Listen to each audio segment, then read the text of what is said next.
Welcome to Kinokuniya Bookstore today. We're very happy and proud to host Melinda Gong with her new novel, This Wretched Dawn. Melinda Gong is a recent graduate from NYU with a degree in business. Born in New Orleans and raised in New Jersey, she grew up constantly surrounded by tales of Chinese mythology, forbidden love, and girls with swords taking over the world. She's now based in New York City, and when not busy with work, can be found with her head in the clouds, taking excessively long walks, or drinking far too much coffee, which she has right now. Yes. Thank you, Melinda. Welcome, and how are you today? I'm good. Okay. I'm good. Thank you so Great. much for having me. So, This Wretched Dawn, what was the spark that led to the creation of this novel? Well, actually, I was studying abroad at the time. I think it was 2022. I was in London watching, I think it was either The Nutcracker or Swan Lake. I can't remember anymore, but at some point I was like half paying attention, but I saw a scene where everyone was like in all white on the left and all black on the right, and I was like, this would be the perfect setting for like maybe two courts and enemies to lovers type of romantasy, so that's what sparked it. And obviously why the setting is also in London. Wow, and how long did it take you to get that from germination to a story? So this was actually pretty fast, definitely faster than the previous book I had written. I think I got the idea in December and officially started writing it in January, and then I finished it up at the end of February, I think. So around like 2 months. Wow, okay. Can you describe the world setting a bit and how it affects the relationships of your characters? Yeah, definitely. I think setting is especially important in this one. Obviously you have the two courts and they're at war with each other, so the main characters, Anna and Paris, are from different courts, and so it sets up, I was hoping for like a lot of tension and rivalry between them. Okay, and your courts, you use like times of the day for your courts. Is there some significance to that? No, not really. No? I was like, what kind of correlates with white and what correlates with like darkness and things like that, and I feel like the most obvious or like two that come top of mind is like the night court and the dawn court. It was originally, when I was writing it the first draft, it was the night court, but then my agent was like, this kind of reminds me of like that TV show or something in like the 90s. I don't really remember what it was, but she had the idea to change it to midnight, so Okay. that's how it came You have to the be. midnight, and she's midnight and he's dawn? Yes, exactly. And any particular reason why she's midnight and why he's dawn? I don't really remember my thought process with like Shanghai being the midnight court and London being the dawn court, but obviously Anna's from Shanghai and then Paris is from London, so those are the two separate courts that they're from. Got it, okay. And how did your personal experiences shape the emotional landscape of the story, if you can confess something to it? I will say one of the things that I kind of tried to weave into Anna's character and her development through the story was her trying to, or eventually understanding that like emotion isn't a weakness as much as the midnight court or the court system itself might teach her to, and I think that's also been something that I was thinking about a lot back when I was writing the book, so I would say that's definitely one. Okay. And you have her as kind of a little bit of a spy. You have her in the beginning peeking over balconies and listening to conversations. Yes. Is this important to the story, and why? Yeah, so it's definitely important to the story. Trying not to like give anything away, but the basic assignment that she's given by the Emperor is to infiltrate the Dawn Court and their espionage school, so she essentially does act as a spy throughout the novel.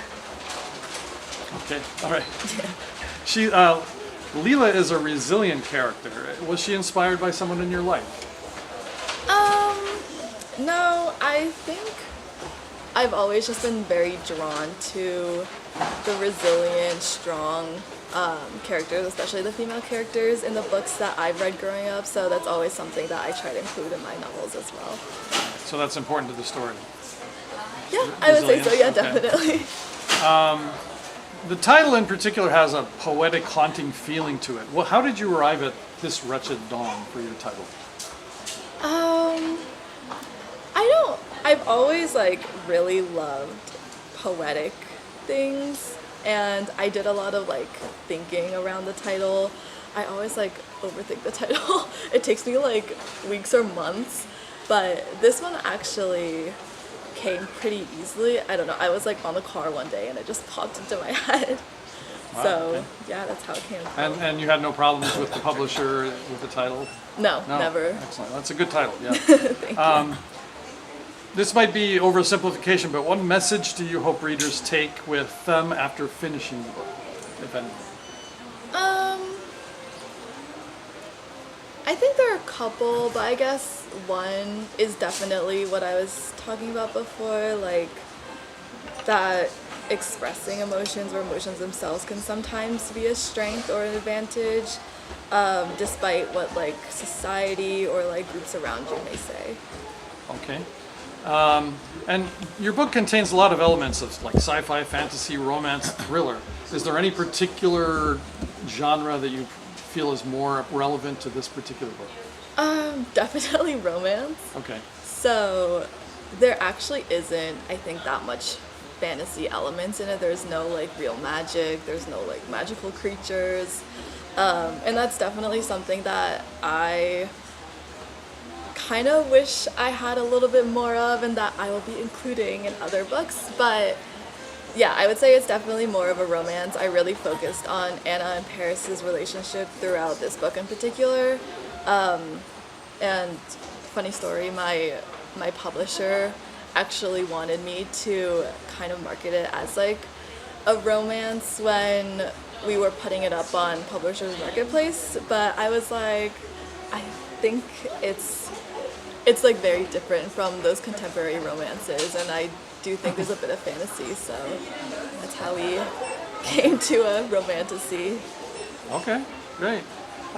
Shifting away from the story, is there anything else you feel that we should know about the story that readers should know that would attract them to the book before I go on to your writing style? I think it might be a little bit obvious with like the cover and the blurb, but I really liked the Shanghai setting and the Chinese elements that I was kind of trying to weave in, because I feel like, especially in the past couple years, I've tried to connect a little bit more with like Chinese culture, and I've become a lot more appreciative of it. So hopefully that could be like an interesting little element. Great. All right, and let's shift emphasis a little bit. Let's go into your writing routine. What does your writing routine look like? Do you have any rituals that get you into the zone or that you need to do to get you going? Yeah, I think I'm very particular when I'm writing. So when I was writing this, I was in college, so it was a little bit different. I would wake up in the morning. I had to go to like Barnes and Noble in Union Square specifically because I could not write anywhere else for some reason. So I would try to get like at least 2,000 words in a day. And yeah, that was how it was for this one. It's a little bit different now that I'm like working and things, but that was my ritual for This Wretched Dawn. Okay. Do you do you tend to outline? Are you a outliner or what do they call it, pantser? Yeah. Yeah. I would definitely say I try to outline, and I can get very like deep into the outline, but I can never actually finish it and like flesh out the details. I just get too impatient and I start writing. So it's like a little bit of both. Gotcha. Yeah. Okay. That seems to be common of many authors. Were there scenes that were particularly difficult to write for you, or that you really liked writing? Yeah, so for this book in particular, I was like basically hopping to every scene with like Anna and Paris and like the romance, and everything in between was difficult because I felt like I was trying to just like get to that next like tension-filled scene or something like that. Okay. So yeah, the romance was very fun to write in this one. Great. And all right, we're doing a deep dive here with this question. How do you balance realism with emotional depth in your drama? Or is that too difficult to answer? I don't think it's something I really think about when I'm writing. All right. How about the theme of resilience? It seems to be deep in your novel. Why is resilience so important to this book?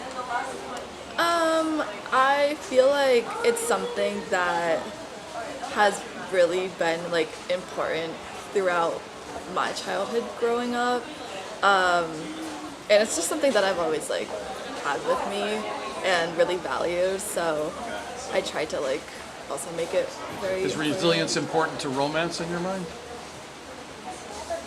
Yeah, I think so.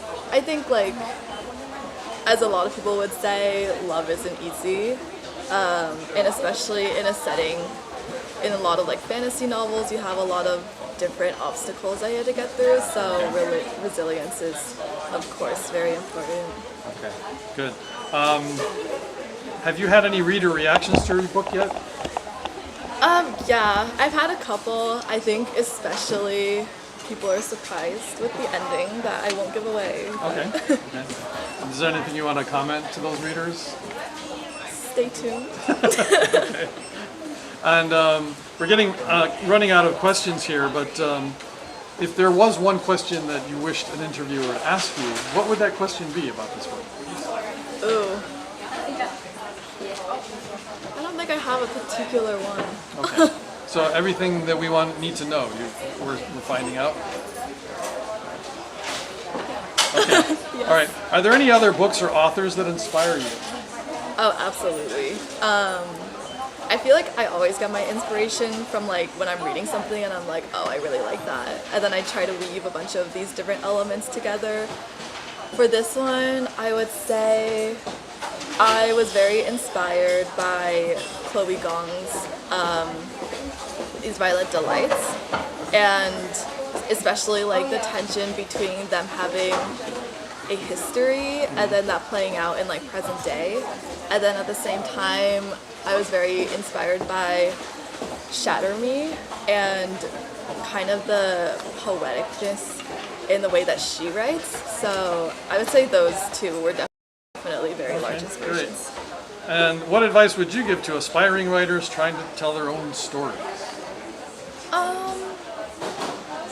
Honestly, to just keep trying. I think, as a lot of people say, like the publishing industry is very difficult and sometimes very luck-based. So that's always important. And to have a very good support system. I think the writing community I've experienced is like one of the most supportive communities and the most supportive people that I've honestly met.